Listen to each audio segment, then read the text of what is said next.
morning. This is Jane Garibay, your state representative from the 60th District, Windsor and Windsor Locks, and welcome to On the Porch. I'm really excited to have an old friend here today, Anne Hulick, and Anne is the Connecticut Director of Clean Water and Clean Water Fund, and focuses on passing health protective policies aimed at mitigating climate change by promoting energy efficiency and clean renewable energy, protecting our waters and reducing exposure to toxic chemicals. And now I have Anne's history here, which even I didn't know some of these things, and it's really cool.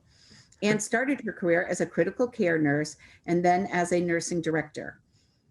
She holds a BSN from the University of Hartford and an MS in administration from UConn. Recognizing that healthcare systems focused on treatment rather than prevention, and the links between human impact on the environment and health, Anne pursued a Juris Doctorate from Western New England College School of Law in order to combine nursing, health policy, and the law. She was admitted to the Connecticut Bar Association in October of 2007. Prior to joining Clean Water Action, she served as the Environmental Health Coordinator for the Connecticut Nurses Association and was an environmental analyst at DEEP. Welcome to the show, Anne. Oh, thank you. It's so nice to see you. We're so excited to have you here today.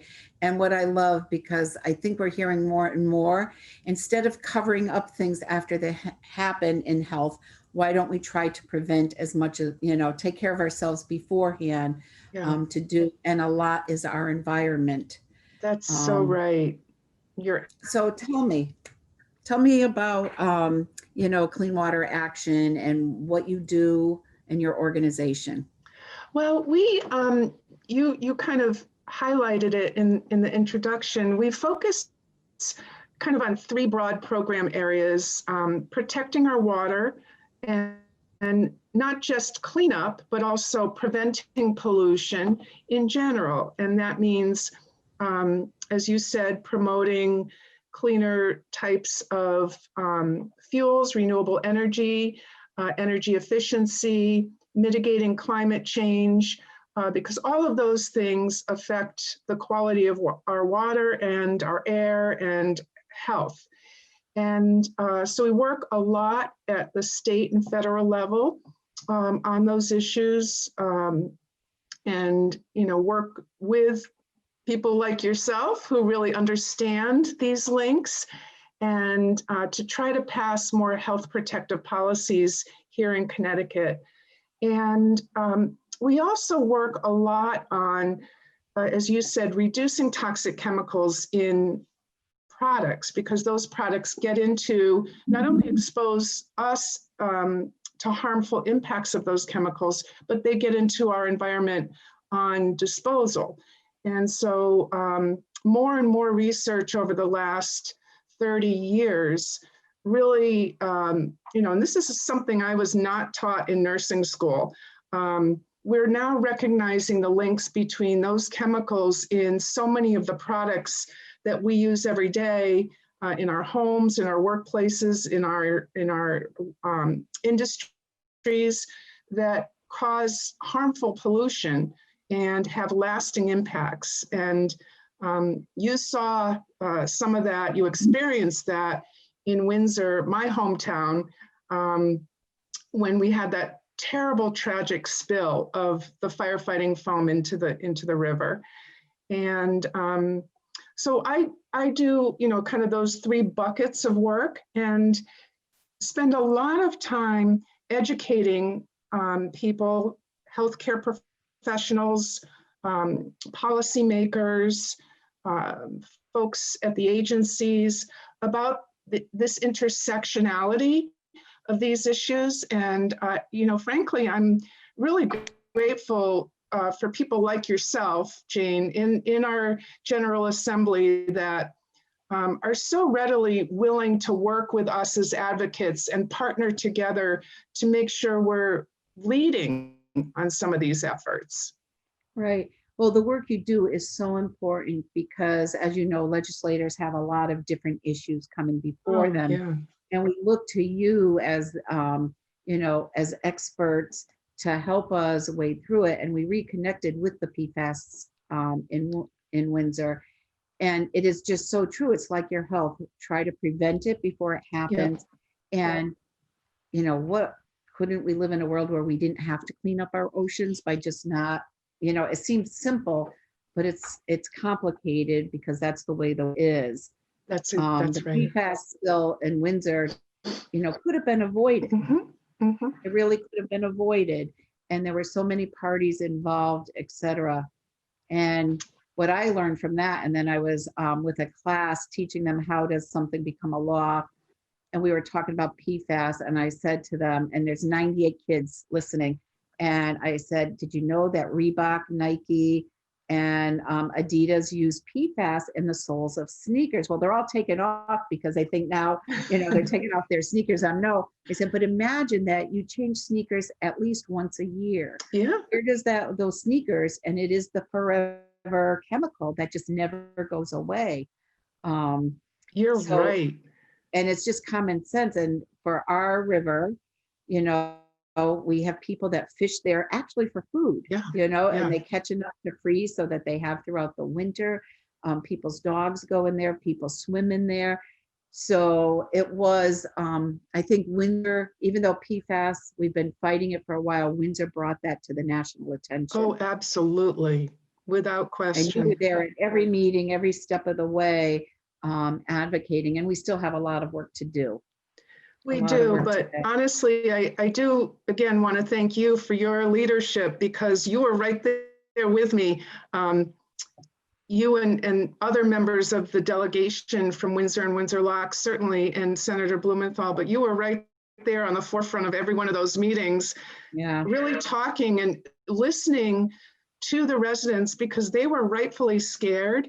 And we wanted to make sure that we were working very closely with you and our agency partners to make sure that not only the remediation, as you said, but really thinking through how can we prevent these types of things from happening. So we all owe you a great deal of thanks for that. It was actually pretty good. I worked very closely with our mayor, Don Trinks. Absolutely. Really, on day one, he's like, we got to do something. And instrumental in holding the community outreach so people had a voice. And we kind of understood that we really weren't prepared for that kind of a disaster in our town. And how do we communicate with our residents? How do we let them know? So we were able to bring all that information to our town, our town leaders, so that they could get better at messaging, et cetera, and communicating with our residents. So where are we with that? I know the governor, we held the circles and the meetings, and Department of Public Health is involved, and DEEP is involved, and different organizations, and they were well attended. By both community members and part investment people that had an invested interest in it. Where are we with that? That's a great question. Give people an update. Excuse me, my dog is barking. We love dogs. We love dogs. So no, thank you for asking that. So and you were involved in so many of these meetings. The Governor Lamont directed that workforce to come together and make recommendations that he and the administration and you in the legislature could take forward and implement.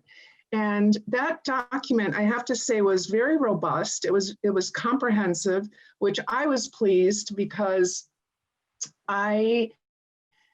sometimes when these things happen, as you pointed out in the beginning, we just clean it up and then we move on to the next thing and don't put in the systems to avoid it. Yeah, exactly. To make sure that we're avoiding this and preventing other types of exposures. So my organization was pretty vocal about, many of your residents were also really knowledgeable about this issue. And so we made recommendations that not only addressed firefighting foam, but also the other sources of exposure that we could reduce. as you said, PFAS in textiles, PFAS in food packaging, those kinds of things. So the report of recommendations was completed. It's up on the DEEP website, and the agency, DEEP and DPH primarily, continued to move forward on, first of all, prioritize those recommendations and then begin to move forward with implementation. I have to say that I'm quite impressed with the work that they've done thus far. You know, because they've been on the forefront of this, they've worked with the fire marshals and the firefighters to stop the use of that foam for training. There's no reason to do that. And to take back the foam that is toxic so that the firefighters and firefighting community is not further exposed and also have any liability if there's another spill. So I really think the state, you know, I know the state is recognized nationally for that take back program. We have to figure out what to do with the foam, because even incineration doesn't break those chemicals down. So it's a real, it's so bad. But there are many. Stop using it, you know. Exactly. We're saddled with what we already have. Yes. But how do we move? What did we do for sneakers before we used PFAS? Right. You know, seriously, what do we do? Right. So those are the things that are the additional recommendations that I want to keep pushing forward. And we continue to talk with our agency folks about this to really understand it's important to get PFAS out of consumer products. So out of food packaging, out of textiles, for all the reasons that we just described. Those, as you know, those chemicals are linked to many cancers, right. Reproductive disorders, even impaired immune systems, which is a real concern now with COVID. So we're working to, some of this can happen through the agency regulatory process. Some of it will, I think, need legislation. But I have to say, I'm pleased that all of the parties working on that plan and those recommendations seem to be in agreement that we need to keep reducing the pipeline of these chemicals in products and take very proactive steps, whether it's through legislation in 2021. I'll be pushing restrictions on PFAS in food packaging because that's a huge source of exposure, and textiles, as you said. So there's many actions that we can take that not only protect Connecticut residents, but shift the marketplace, shift these retailers, shift the manufacturers. Nationwide and exactly. So I did notice that where I buy my pizza no longer uses the boxes with that plastic, with the, it's just cardboard. It's just plain cardboard. That's great. So if everyone, even as citizens, we still have power with that to ask, you know, please don't use that. Please don't use styrofoam cups. Exactly. You know, I know it's a little bit more expensive, but it's our earth, you know? Absolutely. So to do that. And like you, I was pleased just with, you know, we had citizens like Eric Weiner, who was very involved and very knowledgeable. And he's out in our Windsor Climate Action team, which, you know, really got involved. But Senator Blumenthal, you know, he brought it to the federal level, which is what we needed. And so did Congressman Larson, because he met with us, with our town staff, DPH, and just a listening session so that he was better equipped to go, you know, back to Congress and work on it. So, you know, we're very fortunate. We really are. You're so right. And they, you know, our entire delegation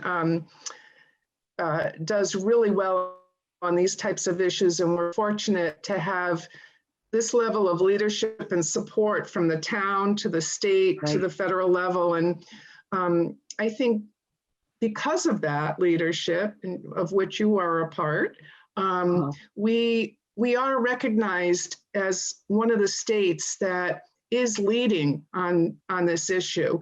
And so I work a lot on the national level as well.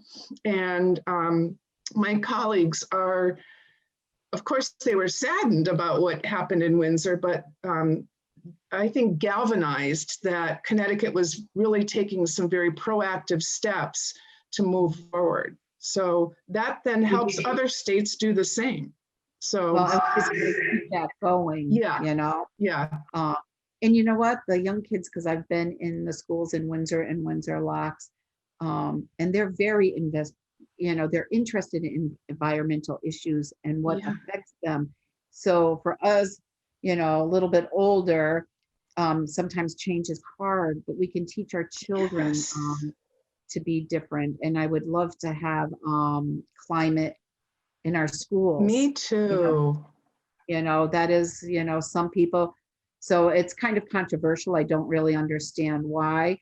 But hopefully that's something that we can achieve. I hope so too. And for adults too, because I run into people, they think any, what's the styrofoam under meats, that it's all recyclable, and not all styrofoam is, the black is not, black plastic is I not, know. straws are not. Yep. Um, So much education is needed. You hit the nail on the head. And I think a lot of people don't realize, even some of the nurses that I talk to don't realize that plastic comes from fossil fuels. So the more that we're shifting to plastic and disposables, the more we are driving the use of drilling for oil and natural gas. right. And so it's all connected. And I think you're so right about the education. I have real hope if we can educate young people, as they will drive the changes, even with their parents. They can speak up. And again, this was not something I learned in nursing school. Right. So this is new, and we have now an opportunity to address it at all levels: education, policy, marketplace. So, and I think I see with my own kids who are now adults, they're not as consumer prone as we were when we were younger, with the Hallmark items and different things. They're more into experiences and travel and, different kinds of things. But last year, Christmas at my house, I know my one son, he gave, the bamboo straws and, different cups and portable forks and knives. So it was very environmentally friendly, his gifts to everyone. That's so great. The toothpaste, the little bits for toothpaste. Yeah. Have you seen those instead of the tubes? Yes. It takes some getting used to. It does. It's different, but it's good. It's good. So what do you think is the one thing, not that it would be the most important, but one thing people can do to be more involved? Oh, that's such a good question. Yeah. Education is what comes to mind for me. Educating yourself, reaching out to groups like mine and others. It's not just my organization, but there's easy ways that I think people can gain more knowledge, and then start to do one or two or three things that are comfortable, that you can make change with, whether it's no longer using plastic water bottles, or learning about how the health impacts of climate change, and turning off your lights a little bit more. There's really even not leaving the water running when you're brushing your teeth. That's the one I'm trying to do. Turn it off, brush, then it's so important. And so I think just there's so much out there. A lot of materials with nonprofit groups like mine, and again, many, many others, that people can learn from, and then incorporate some of those changes in their own lives, and then think about other ways as they're interested and have time. There's so many ways to get involved. Can people volunteer for your Yeah. organization? I was just going to say, I take volunteers. You'll be proud. I just got a call yesterday from 2 college students who want to help with educating some people on clean energy. And so I'm working with them to help them learn how to write op-eds and make phone calls and things like that. So yes, I do take volunteers. I've had interns. It's a great way to, and I love that. It's a great way for people to learn and gain some skills in advocacy and policy. So right, which isn't taught anywhere. I do want to go back to civics in our school, which is a little bit different, yeah, but understanding government. People will say, well, I didn't know I could do that. Or right. one of my simple tips to people, when you're sending something out to your legislators, don't send it to everybody the same letter. Try to get people from different towns to reach out to their legislators and to personalize your outreach, because you get so many emails. So that's really important, that they can go to the Capitol and speak on an issue. Yes. That's why it's important to vote ideas out of committees so that we can have the public input. We get input from professionals like yourself, Yeah. and advocacy, strong groups. And I see you at the Capitol all the time, so I know that you're there advocating. And I have to give a shout out, even though it has nothing to do with this, AARP. Oh yeah. You see them in their red shirts. They are everywhere advocating for seniors, and it's important. So important. And so we'd love to have more young people, what's important to them. And I think the environment, because everything matters, but if we don't have a planet to live on. I know. It's so you just hit the nail on the head. And that's why well, the other thing too is even when I try to bring nurses up to the Capitol, nursing students, even at the graduate level, they say to me, I'm so scared to talk to a legislator. And I'm like, it's the same as you talk to neurosurgeons and orthopedic surgeons and cardiologists every day, and you tell them, what's the problem? What do you want them to do? It's the same, but they're so scared because, as you said, they're not taught that we're just regular people from their community, right. Basically, so, it's so important. But I just want to say too that it is scary for people. It was scary for me when I first started it, and I didn't know why. I had a lot of education behind me and knowledge, but you're so approachable and easy to talk to and not intimidating. So I think that is something that I want to personally thank you for, because you can just feel as an advocate that you're going to listen. You may not always agree, but you're going to listen and think about it and think what's the best solution. Right. That's why I like going, like, for example, a small business that's going before the TPZ. I know if I have to go before a council, when I have to speak at the Capitol, I get those butterflies in my stomach. We feel the same thing. But that's the reason we're there, is to listen to our constituents. So, but thank you for being partners. Thank you for educating us. I look forward to working with you. Thank you so much. In whichever way, life deems, but to help make a difference on our planet and, as we said, prevent it. Yeah. So we don't have to clean it up. And protect health. So it's my pleasure. And I'm just so grateful for the opportunity to see you today. And me too. Thank you so much for agreeing for coming on. And I hope to have you on again in some future, we have future issues coming up or stuff, items that we want to communicate to the public. I'm happy to keep you updated.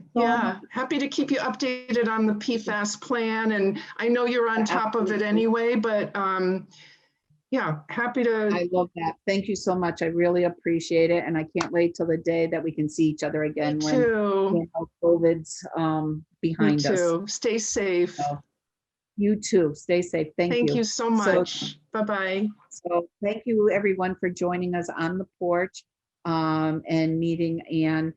If you want to volunteer, we will put on your that'd be great. website so that people can go there and find you. That would be great.